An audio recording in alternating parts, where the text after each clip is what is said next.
When managing a portfolio, do you pay much attention to the activities of Congress and the regulators?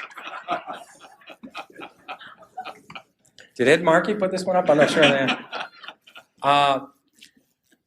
I spend zero time thinking about what's happening down here in Washington, and I spend little time thinking what's going on in Russia or China. I just deal with facts. When the economy's going down, when the economy's going the wrong way, I can deal with that.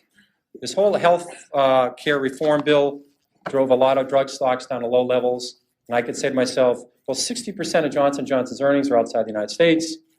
Their pharmaceutical drug business is all on patent. Nothing's coming off patent. They only have 5% of sales from one product, which is Tylenol, which is already an over-the-counter drug and it's growing overseas. I says, why is this stock gone from 58 to 36?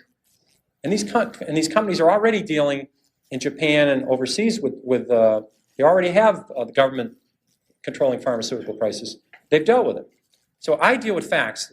They might, this year, I thought it was very likely you'd have a bill passed on health care. It didn't happen. They drove the stocks down, but I think the stocks would have rebounded anyway, even if the health care bill was passed.